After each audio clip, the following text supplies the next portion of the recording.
Okay, welcome back to Nick Lenz's Comic Corner Classic. That's no classics. This is episode number 2105 and Doubleshot number 1989. I got two trades from Valiant. One from a volume published in the last decade. The other for issues that came out back in the early 90s. First up we have, oh by the way, both of these books are creature characters created by Jim Shooter. First up we have Manowar, Amor Prelude. Yep. And this book contains just issues 23 to 25.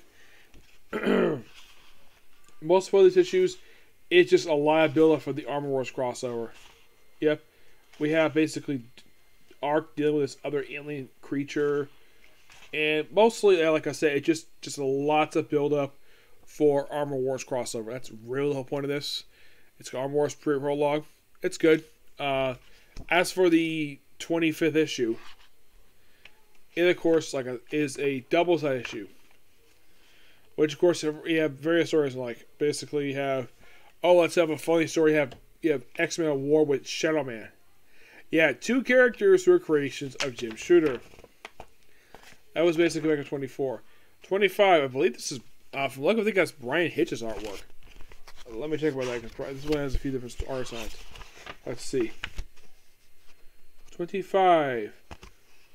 No, that's actually Sean Chen. But it looks like Brian Hitch, but yeah, it's Sean Chen. It's a little bit about exploring stuff related to him, plus some good comedy stuff. But yeah, really good stuff here. Still a good run so far. With this, I'm halfway through the run. Yeah, halfway through it right now. I have 25 more issues for this run's review, and that'll be it. This book I'm going to give roughly a 9.5 out of 10. It's really good.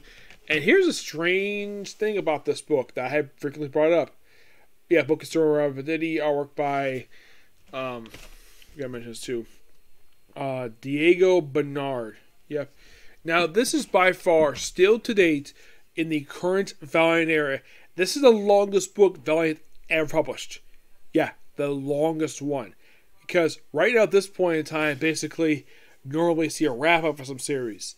But no, this book went on for 25 more issues. Matter of fact, I'm getting very close to get to when I call it this series. Now, next up, it is...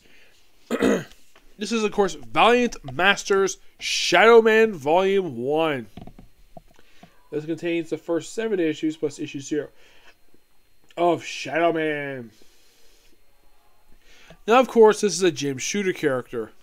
Yep, we have Jim Shooter... we have these people on the book. It's a good amount of people working this book.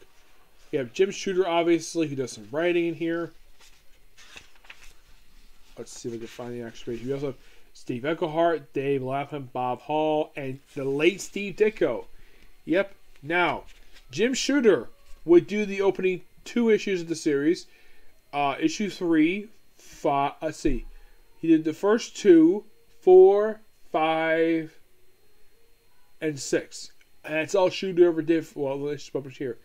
We have for issue 1 with Steve Eckelhart, with David Lapham on the artwork, the first 2 issues. Fried Padilla at issue 2, who does issue 3 as well. David Lapham does basically the story with Jim Shooter issue 4, and the artwork. So you got a few people. We have Bob Layton coming in these issues, Bob Hall, of course Steve Ditko, Don Perlin, Mark Matteni. Yeah. Now, the thing with these issues are, you're thinking, is that Shadowman here? Is that him? Yes, sadly, that is Shadowman in the original Valiant continuity. Or he was a black man wearing a blue mask. And this outfit is so weird. Like, I love the current outfit he has right now under the current Valiant, Valiant Entertainment. Valiant Comics version is got the most bizarre costume I've ever seen. Now, the only thing that this has in common with the reboot version for the current continuity is his real name is Jack Brownface. His issue 0 is basically backstory of basically he's also the current version of Shadow Man. There's like various versions of the character. Let's see, was there anything else? Not really. That's the only comparison I can think of. Oh, by the way, he does have a girlfriend this continuity, like in the original one, like in the current continuity. Though here's the thing: in the current continuity, his girlfriend is black, While in the original continuity, his girlfriend was white, and he had sex with her a few times in the course of the issues. Yes. Jim Shooter himself, basically, you could say read the issues, he was clearly not racist. He apparently had no problem with this at all. And apparently, people who write the books now apparently have a problem with it. Or basically have a black man being with a white woman. Like, what is this, the 60s? I don't know. But it's a very interesting series, per se. One thing Valiant basically was known for this period of time, not much for the writing of all these stories, but the artwork was always so gorgeous. Like, here's the interior artwork here by David Laprap. It is really good. Yes, that is one thing high praise, basically, Valiant got a lot of praise for, which was for his gorgeous artwork. Yep. Yeah, and also, like 3 or 4 times in this book, Jack has sex with a woman. Yep.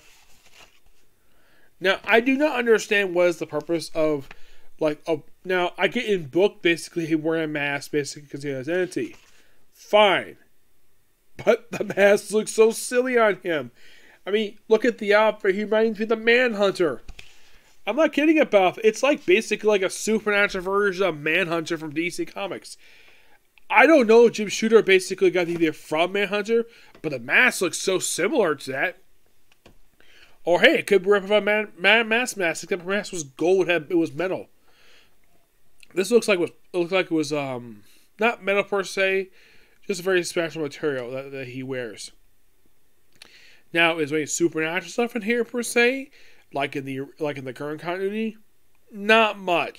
Shadowman, then, from what I can tell from reading this, and I have read all the issues, he doesn't deal with supernatural stuff very much at all. It's like he very rarely deals with it. He deals with mostly other stuff. We also have tie-ins here to an event called Unity. Unity was Valiant's very first crossover. By the way, look at that logo. That was the original logo for Valiant. The current logo is completely different. The logo here, that's the current logo they have right now. But in this book, something you probably would not see, well, due to the fact of legal stuff. Let me introduce you to Dr. Solar, Man of the Atom. Which, by the way, this is the Valiant version of the character. And here's the strange thing. Valiant does not own the rights to the Gold Gate characters anymore. Apparently, they went up for sale after Valiant went under in early 2001. And the last that picked up and the people picked them up was Dark Horse briefly. Then they lost it. And then it went to Dynamite, which that's where its current home is. Except here's the thing about the Dynamite version of the Golgi characters. You want to know what it is? There are none being published right now. There's not been a Golgi character published in about 5 years. No, seriously, if you look up any book they had published, there's nothing published right now from the Golgi characters. You would think they're not publishing Golgi right now, so maybe the current Valiant can bring it back because if you look at Valiant's books right now, they're not putting out many books. I mean, the book for right now is maybe Bloodshot Unleashed, Armor Knights, and I know there's a Ninja book out right now. And I think that's it. Yeah, not many books. I could see them basically pick it up again. Now, the Unity crossover, I read the whole thing, is really good. Yes, it's definitely a crossover worth getting into. And apparently, get this, the parts for the issues of this book that deal with Unity. Let's see. By the way, the first issue that deals with Unity is actually issue number 3. So it's like the book had not actually it was 4. Yeah, it's like, okay, so the book lasts for 3 issues, and let's have issue 4 be a tie into a crossover. Yes, issue 4 was chapter 6 of this. I think I remember reading. I think it was like a 24-part story. Yep, and that was only issue 4. And look, here's Jack Broadface having sex with a woman. Something happened a few times in this book. Yeah, because it gave Jack a girlfriend. At least basically Jim Shooter knows, yeah, having a girlfriend actually helps you mentally. Being alone is complete utter nonsense. Whoever came up with that idea was a complete idiot. Now, issue 5 would actually be another part of the story. It would actually, now, yeah, part 4 for the issue 4 in here, but issue 5, if I can find the page here, issue 5 would actually be chapter 14 of the story. Yep. So as for the last couple issues in here, which, by the way, these issues are done by Steve Ditko and Bob Hall, which, yeah, the late Steve Ditko did this artwork. Yeah, there's his artwork here.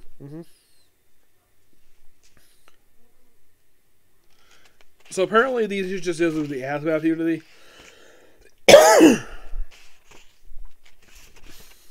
And just deals with basically, well, Jack getting back to business what he was doing before. Beat up criminals. And you might be asking, is the book set in New Orleans? Yep. Yes, it is. I found this book to be quite interesting. It's not a terrible book per se, but in the case of the Valiant books, it is definitely up there on my personal favorites, but it's not like my close personal favorite per se. But still enjoy the book. Get roughly a, I'm going to give it a 9 out of 10. If you're curious though, between the current continuity and the original one, now for the original continuity, who was my favorite character of the original continuity? Who had the best series of the original continuity? The answer is Bloodshot. I love the Bloodshot stuff, especially stuff. My first favorite issues of the series are the issues done by the original creator of the character, Karen Winhoff, I think his name is. I love his issues. I would probably say number 2 is probably either Exo or Ninjak. I would say just behind them is probably. Now, what about, let's say, Solar Man and the Atom or Manga Rough Rider? Both of them I'm pretty quite good. Rai, I felt as though the rebooted version was a little bit better than the original version. Sorry if anybody liked the original Rai version, but I find the current version of the character to be a little more interesting. At least like the original continuity, at least set in the future. Yep. But yeah, 2 fun books. Love them. Can't wait to discuss, well, my next comic corner, we'll discuss some Legion of Superheroes. But yeah, this particular review. I was going to do one more comic corner, but I figured out, let's go ahead and do Don't Say It's Not a Girl, okay? See you. Bye.